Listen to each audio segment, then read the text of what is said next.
Everyone, তোমরা সবাই কেমন আছো? আশা করি ভালো আছো, থাকো। এই গরমে নিজেকে সুস্থ রাখার চেষ্টা করো। তো আমি সেদিন এই যে এখানে ভাই বোনদের সাথে খেলা করতেছিলাম, বিকালবেলা হাঁটাহাঁটি করতেছিলাম। তো সেই সময় বুনু বলো দিদি আমাকে সাইকেল চালানো শেখা।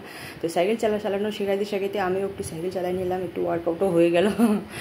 তারপর সাইকেল চালানোর পর এখানে আমরা সেই মজা করতেছিলাম, মানে বুনুকে পিছনে নিয়েছি, বুনু ক্যামেরা ধরে আছে, মানে ফোন ধরে আছে, আর এক ভাই দৌড়াচ্ছে।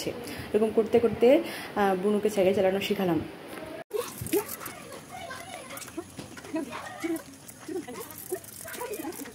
পর ওদের সাথে খেলা করার পর আমি ছোটো কাকিমার ওখানে ভাই বোনদের সাথে খেলা করতে গেলাম। তো খেলা করতে গিয়ে একটু খেলা করে এদের সাথেও তারপরে বুনু বললো দিদি আমাকে একটু শেখাই দিই, মানে ওর হোমওয়ার্ক বাকি আছে, তো বললো দিদি আমাকে একটু শেখাই দাও। তো আমি শেখাই দিতে বলে তো প্রচণ্ড ঝড় বৃষ্টি চলে আসে, আমাকে আর আসতে দিচ্ছিল না। আর এই ছোটো ভাই আমাকে বলতেছিল যে আজকে তোকে যাইতে হবে না, আজকে কালকে যা বলতেছিল। আমরাই যাবো না, কালকে যাই। তো কেন কালকে যাই? আমার চিন্তা হচ্ছে কেন? আমি এইটুকু দৌড়ে চলে যাবো তো। ভাই আমি যখন চলে যাবো তুই কান্না করবি? কেন? হ্যাঁ, কালকে সকালে যাবো। তখন আমি কোথায় থাকবো? তখন আমি কোথায় থামবো? কোথায় ঘুমাবো? দেবো আমি ঘুমাবো কোথায়? ওই আমি ঘুমাবো কোথায়? কোথায় ঘুমাবো তখন আমি রাত্রে? দিদি আমি কোথায় ঘুমাবো রাত্রে? হ্যাঁ, মাঝখানে রুমে হয়েছে। তুই আমি ধুবো হয়েছে বাবা, ধুবো। টাটা, আমি যাই। হ্যাঁ কেন?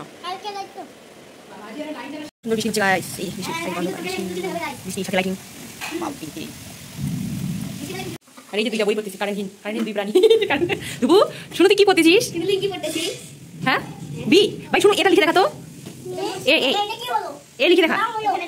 হ্যাঁ এ লিখে দেখা, শোনা এ লিখে দেখা না, এ লিখে দেখা। Good boy. এ বি লেখা, আরেকটা বি। গুড। এই দেখো। তো অনেক পড়াশোনা, অনেক আড্ডা হয়ে গেল। তারপরে এই যে একটা হাত পাখা নিয়ে খেলা করতে করতে ওদের সাথে এই যে বিভিন্ন রকমের খেলা, বিভিন্ন রকমের ABCD কী লিখে ঠিকে তারপরে খাওয়া দাওয়া করে যখন আমি বাড়ি আসবো। আর ঠিক আছে, টাটা। তোমরা ভিডিওটাকে সবাই লাইক করে দিও, সাবস্ক্রাইব করে দিও, কমেন্ট করে দিও। Tata, by.